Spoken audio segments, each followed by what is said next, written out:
Hey, Bears fans, welcome to Ultimate Insider, Bear Insiders podcast. I am Mike Pawlawski, former quarterback, and I love it when football season gets underway in the fall. It has been a long offseason, a lot of stuff going on, but the Bears go out this week and they play Oregon State, and they get their first win of the season, 34-15. On top of that, it looked pretty good. It was solid. Oftentimes in recent years, we've had those early games where we kind of struggle and come away with the win. But in this game, the Bears were fairly consistent. I'll talk about that in just a second. Oregon State, we're familiar. We were in the Pac-12 with them forever. They are not the team that they were in the Pac-12. They're somewhere in between that and a Mountain West team right now. But it was a really good win for our Bears. When you watch them on the field, when you watch what's coming together, there were a lot of questions coming into the season. And I think we answered a lot of those questions in game one. Number one, the new offensive coaching staff. I'll start there. I love the play calling in this game. I thought it was great. I actually said it over the radio. I think Coach Harsh can be intense in practice. He can be intense on his guys. He demands a lot from them, which guys that win, they do. But he also finds a way to love them in the game by getting them the rock, by giving them their plays, by giving them opportunities. And so I saw that in his play calling, which was kind of cool to see. I thought the Bears didn't do a ton of stuff, but they did some really good things. I think there was a lot of opportunities to make plays. The big question going into this one offensively, I think, was the freshman quarterback. How would he play in his first game as a collegiate signal caller? And I think you guys all saw it. He was exceptional. It's one of the best debut games that I've seen at Cal in my 30 years here calling games. And then to be a true freshman on top of that. Now, it wasn't perfect. I went back, I watched every snap on film. There was a lot of stuff that he can clean up. There were some timing issues. There was some operational issues. There was just a couple of decisional issues, which is really big for a freshman. There weren't that many. He didn't make any bad decisions. He just probably missed a read or two here or there. And every quarterback does that during the game. But I think the upside is his accuracy, and the way he throws the back shoulder ball is as good as anybody I've ever seen play here. Not to blow him out of the water. There's going to be some struggles during the season. Things are going to go on. The Bears are going to play better competition. But it was a really good first game for Jaron Sangapolatelli. I just think, the coaches were trying to kind of justify the decision. I think you just saw why he got the nod. He's accurate. He's crazy accurate. He throws intuitively. I'll talk to Coach Wilcox later on about the one throw in particular to Mason Minnie, which was my favorite throw in the game, where that was his first touchdown pass as a college quarterback. And he literally threw Mason Minnie open by throwing a back shoulder ball when Minnie was covered, threw him open and to a spot where he could turn and get a touchdown. Fantastic ball. So I thought that was great. He had a great ball in the slot fade to Tron in the end zone. There were a couple of other great passes. And then we saw receivers making plays too. Tron Grizel, for the first catch of the game, goes up and fights that ball away from a DB. Wasn't a great throw, but it was a great job by Tron to go up and catch that ball, to steal it away. And that's how you quickly become your quarterback's favorite guy. When he knows that he can throw you open and that you will fight for it, and you will win that ball very quickly, you get elevated on the hit list for quarterbacks. So really good. I thought Jacob DeJesus was about what I expected. Throw some spacing routes, throw some little quick crossers, shallow stuff, quick outs, get him the ball in space and let him do his work. Thought that was good. I thought Mark Hamper made a huge catch down the sideline. So that was really solid. That, a couple other times he could have gotten open, could have had that big post, of course. But, so some promise there, some things to work out, to figure out. Getting off the jam for Mark Hamper, I think is going to be job one this week. Kind of just keep evolving in that regard. But I think he's a great addition at that wide receiver position. Keon Gray's jury's still out. He had some opportunities in the game and didn't quite come down with them. And so we're going to have to see. He's a guy that could get over the top if he can put it together. So we'll see if he can step up. But like I said, that receiver core as a whole step up each week going forward. It's new offense, new system, new timing, new chemistry. So early on, it might be a little bit off. But I'd like to see guys start to step up across the board at that receiver spot. Running backs, I thought that we ran the ball well. The numbers come out to 4 yards a carry. You never thumb your nose at 4 yards a carry. That's very efficient on offense. That said, there was some first game stuff where running backs weren't following their blocks, where they were trying to bounce a little bit. And great running back coaches teach running backs technique and then just say, do your thing. You have to regroup to say, you've got to read your keys. You've got to follow your blocks. You've got to find the seam as it's supposed to exist within the play. And so I think we missed that at that running back spot at times. There were some good ones, some good bursts. I thought that LJ Johnson looked pretty good on film when you watch it after the game. He got the least amount of yards, but I think in terms of reads and the way he hit the hole and kind of what he was doing there, I thought he looked really good. Brendan High looked very good. At times, again, we can't bounce. You have to hit that hole as it exists. And then I thought Raphael also had some moments. So some good steps, some good moves. I thought he played pretty well as well. So offensive line, it was hit and miss. It was good on some plays. It was not on others. And they have to find a way to put that together and have a solid game. Yeah, guys are going to make mistakes here and there, but you have to play full speed. You have to maintain contact. You have to drive guys. And then the tackles have to do a better job being physical out there, doing a better job in pass protection. I just think that we could improve at that tackle spot. So they will be working hard at it this week on offense. Defensively, Bears look pretty good. A lot of questions across that back end in terms of, are corners for real? Can our safeties play?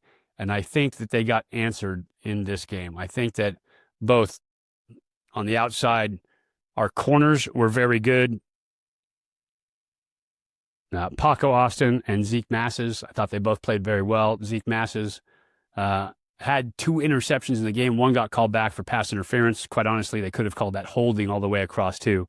And so I agree with the call. He was getting handsy. He got beat inside by their best player, the receiver.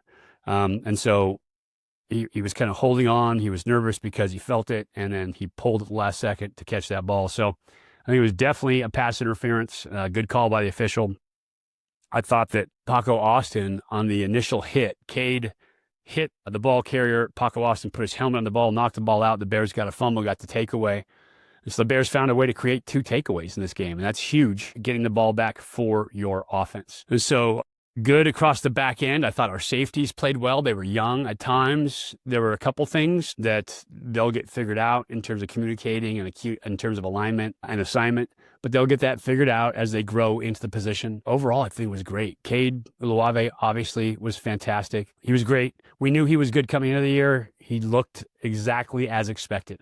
And so I thought he had a really good game in this game. Couple tackles in the backfield, couple times shooting the gap, seeing it happen, making plays in the backfield, and he was untouched. And so, he's a special player at that linebacker position. He is just uniquely talented to play, and he plays extremely well. He actually reminds me of Jarrett Willard, who I played with. Same type of guy, maybe not the 6'4" guy, but a little bit undersized, but full speed, explosive, faster, smarter, better instincts than people around him. And so he's that kind of football player, in my opinion. And I think Farrelly looked pretty good for his first game at inside linebacker, too.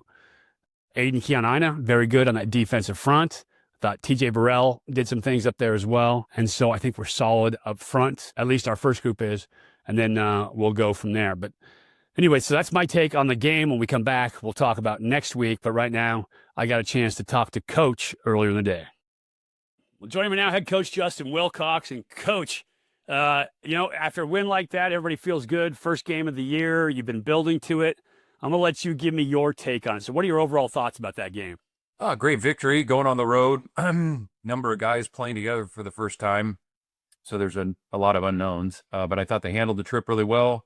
Great focus on throughout the week of practice. And again, on Friday and Saturday pregame, I thought they were locked in. Thought everybody was well organized and prepared. And then they went out and executed pretty well. There's going to be obviously a lot of things that we can improve upon, but play well enough to win, and some good things happen on both sides in all 3 phases, offense, defense, and special teams. And then obviously a number of things that we can get better at, but overall pleased with the victory and should build some confidence. No doubt. I usually like to start with the big boys up front, but in this one, everybody I think has the same reaction. The freshman quarterback, we were waiting to see what we saw out of him. He goes 20 for 30, 234, 3 touchdowns, no big mistakes, no interceptions. And he throws the back shoulder ball as well as anybody I've seen come through this place, period. Yeah. Yeah, he did a great job. We were hopeful that Jaron would go out and perform like that, but shoot, it's the first game on the road, true freshman quarterback. There's a lot on their plate, as you know, playing that position. And I think the thing that jumps out to me is he looked just like he does in practice, from his demeanor to his accuracy to how he runs the offense. I felt like he looked like everything we've seen from him in practice. And so he's still going to get better. There's no doubt about that. He's going to get better each and every time he goes out on the field, but very pleased and happy for him. And I know he's excited to get back out there and work on the things that he can do better. Yeah, no doubt. There's some freshman stuff, some things you're like, here or there. But overall, I think as a debut, boy, it doesn't get much better than that as a quarterback. Let's talk about the running game. Averaging just over 4 yards per carry, 30 carries for 122 yards. Talk about the running backs as a whole and how that lined up, and then that in the context of how the offensive line played as well. Yeah, I think solid, bit inconsistent, but there was some good moments. I think each guy had a moment where he had a good run that was, you could see B-High had a couple nice runs in there. I thought Kendrick made some nice cuts. LJ late in the game had some nice runs. We were just inconsistent, and up front the same. There was some really good blocking, and then there was some times when, we didn't stay attached and move people like we're capable of. So again, I think that kind of looked like the first game. Just like there was some good, some not so good, but overall the efforts were good enough to win, and now we got to be better this week. No doubt. And receivers, we knew Tron going in. He was the one mainstay that you'd seen for a while. He had 5 catches in this game. He had a big touchdown on the slot fade. Talk about some other guys that showed up for you. I thought Mason Minnie obviously showed up. He had the first touchdown catch. Talk about that, and what do you think of your receiving core right now? Where are they at? Yeah, I thought Mason did a really nice job for his first. I thought the tight end position, they all played their roles well. Mason did what he does. He made some nice catches, catch and run, blocked well. Jeff Johnson, he had some really good reps in there for us. And then Landon a couple really big catches. That's what he does. So I thought that group as a unit really played well together.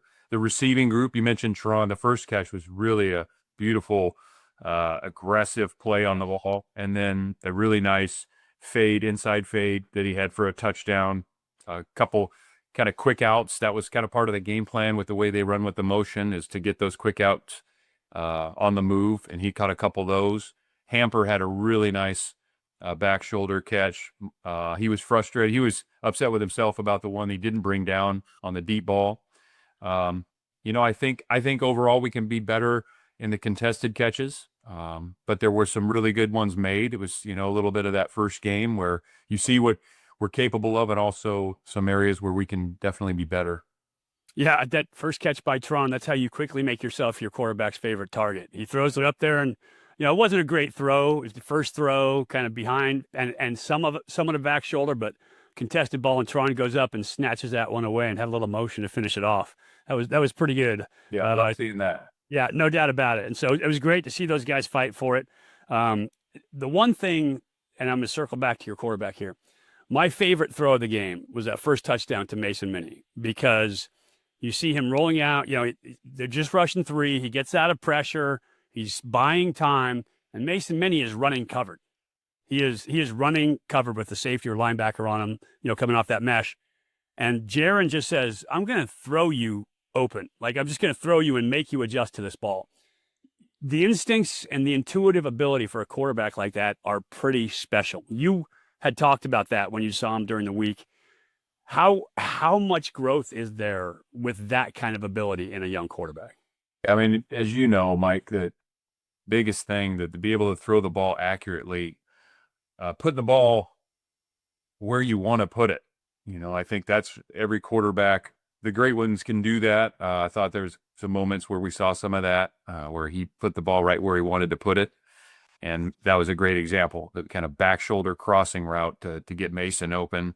Yeah, and we've seen Jaron make some really great throws since he's been here throughout spring and fall camp. So he did a heck of a job. That was a really a fantastic throw, and he threw a few of those, where it's really our guy or nobody else, and I thought he threw it accurate.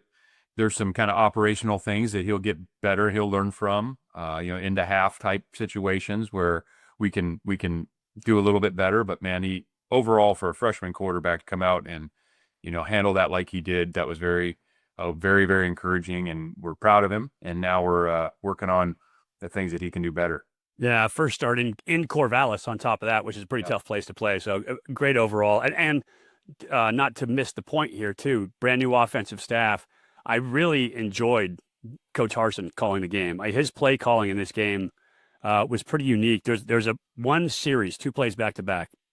Guys run a bubble screen. Jeff Johnson misses a block, right? Bad position. He's still thinking backer, but it's a defensive end, comes underneath him, and he misses a block.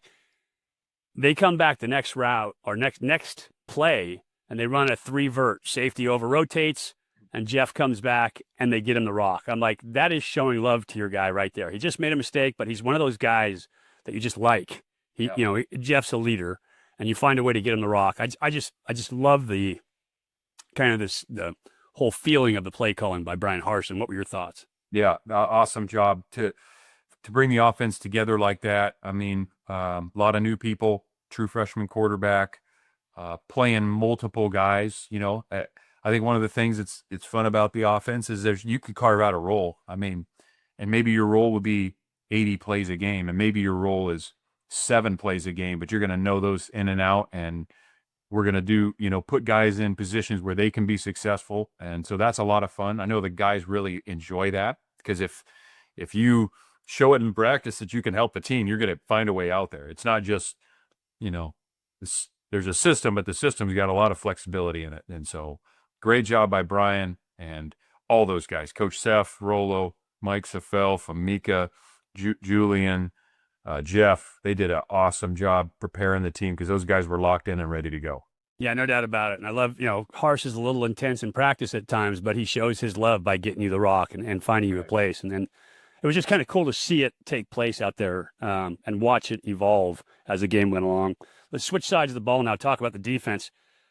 Pretty good overall game. Held them to 65 rushing yards, 313 total yards, only 4 big plays, 20 plus. And a couple of those, were eye discipline things. I think young players, wheel routes, that kind of stuff. Talk about your take on the defense, how they played in this game. Yeah, I thought they played really hard. The effort was really good. Running to the ball, there's a great example, because one thing we did not do well is tackle, especially in the back end. And on third, we had a 3rd and longer screen, and corner misses the tackle, gets up and makes the tackle, holds him to 4th and 3, and then they're off the field the next play. So the effort I thought was really good. Thought they played hard. We had the turnovers. Those were huge plays. Paco putting his hat on the ball with a ball carrier going to the ground, and then the interception by Zeke to almost score. Those were huge plays. And the tackling has to be better. And then we gave up 2 explosives on pre-snap, just communication. So those are things that we can't have happen. And then a touchdown on a kind of a misalignment there by some guys in the front. Mm-hmm. So pre-snap those are 3 critical plays in the game. So we got to do a better job there. But you saw Cade, negative plays. Ryan McCool was really hard for them to block. Yeah. But the corners, when they were just matched up, competed hard. We got a couple PIs that we have to just be cleaner. There's really not a reason to PI him in those situations, So some not so good. Yeah. I was laughing when I watched the replay, when I watched the film on Masses, on his PI in the end zone. And I mean, look, you're going to get handsy. A guy beats you inside. It could have been kind of holding all the way across too. But at the same time, Walker tried to use the umpire as a pick. So I think it washes at some point, doesn't it? Yeah, those are judged. You just don't want to leave it up to the officials. You don't ever want to leave it up to the officials. So that's a position where Zeke's a good enough athlete. He's fast enough that he can play with his hands off there and still make that same, because the ball was thrown behind the receiver, and he would still make that play. And so we just got to clean it up a little bit. He's a talented kid. He made a great play on the interception to return it. And I think if we clean up a couple of technique things, then Then he's got 2 interceptions, and one of them's a 102-yard touchdown. Right. Yeah. Pretty special day. And Paco, like you said, he knocked the ball out, putting his hat on the ball. I thought he was good in coverage. And we talked about this too in preseason podcast. If you can line up and just shut down the outside guys man to man, it allows your defense to play football inside. And so to have 2 guys at that position, how much does that help your defense? Yeah, I think anytime you can never have enough cover corners. I mean, nobody's ever said we have too many guys that are good playing man to man. Right.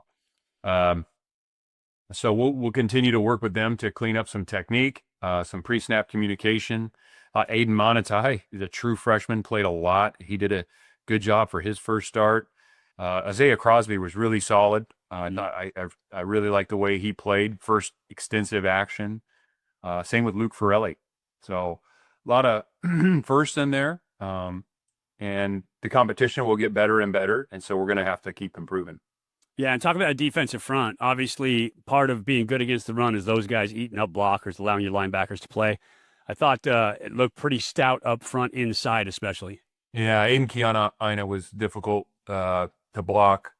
And Ryan McCullough, I thought TJ Bullers had some good moments. We just probably weren't as consistent with the second group, Stanley and Zay. They had some good plays, but they can be more consistent. I thought TJ, both TJs played well. So I think it's just that group kind of finding a rhythm. Again, Ryan McCullough, though, he was noticeable. Him and Aiden Keanu were a handful for sure. So I'm proud of those guys, and we'll get those other guys, more and more comfortable. Yeah, and then finally, special teams, couple big punt returns coming out of Jacob DeJesus. I mean, those are big-time plays when teams are trying to switch the field. Talk about how much of a difference that makes in a game. Well, the field position, I think we had 100 yards more of return yardage, and there was more to be had. The guys when you have a great returner, that's where it all starts. And you know this, Mike. I mean, It's hard to have a great return unit with a average or below average return. It starts with the returner, and then you have a real shot. And then the guys know up front, hey, if we just get on our blocks and we can sustain them just long enough, this guy's going to make something happen. That's what happened. And there were times we had really good blocks by the guys up front. And there was a couple times where Jacob just made people miss and got 25 yards. Yeah, and that's a beautiful thing, right? Your guy can make the first guy miss, and then all of a sudden everything sets up for you. It's pretty nice. All right, so a great first win. Let's switch the page now. Most Cal fans are not going to be familiar with Texas Southern. Tell me about this team. Yeah, they're out of Houston. They're going to be fast. You've got kick returners that have explosive return ability. The receivers can run. They're going to run the ball offensively. That's what they've shown, and they have some challenging run schemes, so we're going to have to be really good with our run mechanics. Run front tackling is going to be huge, as always. Defensively, they're a 4-down team primarily. Some 2 and 3 deep and 2 deep coverage, which they will mix up. But ultimately, and they got speed. They're going to play hard. They're a tough team. You can tell that watching them play. And then we just need to go out. We got to play better than we did a week ago. I think that's the big goal for us, is go out and operate better, situational football, tackle better, block in the run game better, do a better job on kicking and punting. So take a step forward as a football team. But it'll be, again, college football, everybody's damn good. And they got our full attention. Yeah, I mean, I always love talking about mindset. That's kind of my thing. And you get the big first win, a team that doesn't know each other, young quarterback, there's opportunity to kind of go, whew, but you have a high character team. From all the guys that I met, they're pretty high character guys. How do you keep that focus on every day is better, every game is better? I hate the term peak because it sounds like it's one point in your season. You want to hit your stride and then continue to play at that high level. How do you keep the focus on that? How do you keep guys working for that next thing, delay the gratification for the next one and the next one? Yeah, I think it's just, what are your standards? What do you value? What are your standards? And those are unwavering. And when you act upon those, then you have respect for every opponent, but the opponent, it's really not about the opponent. We don't make the schedule. So that's uncontrollable for us. All we can do is prepare the best we can, improve, live up to the standards that we set for ourselves, live our values, and improve as a football team. So I do feel strongly that our guys understand that, and I'm not concerned with, the ups and downs. Are we going to always play perfectly? Probably not. That hasn't happened in the history of football, but I do appreciate their approach to meetings and practice, because it shows us that they do value what the team values, and the standards are the standards, regardless of what day it is or what month it is or what practice it is. Yeah, so fantastic. I love it. That's the beauty for me of football. You got to get this one passed. You go on to the next one. You have to continue to work at a high level. Yeah. So looking forward to seeing what happens this week, Coach. We'll be talking to you. I'll be out there this week. But I'm just excited about this team, excited about the new offensive look and kind of where things are going. Appreciate you. Awesome. Thank you, Mike. Go Bears.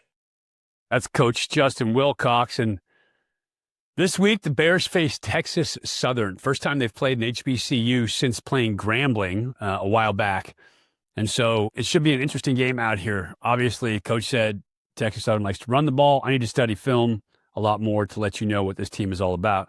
I will do that later on in this week. Not to mention, I'm also going to drop 3 plays from this last game for you. Going to try something new this week. So we're going to try it. You guys let me know if you like it. But I'm going to diagram out, let you guys see what's going on during the play, the read, the whole 9 yards, a couple passes by Sungapolatelli, and then the defensive interception. So we're going to do that later on this week too. Might have an interview with their analyst as well. So we're going to see if we can put all that together. But for today, I appreciate you guys listening. I'm pumped that we got that first game underway. And by the way, our quarterback got the newcomer of the week in the ACC, the freshman quarterback of the week. And I think Pro Football Focus gave him the quarterback of the week. So a very efficient game for him to start off. Things are looking up on offense. I love what Harsin is doing in terms of calling plays. Just really fun to watch as a quarterback and as a coach to see what he was doing out there.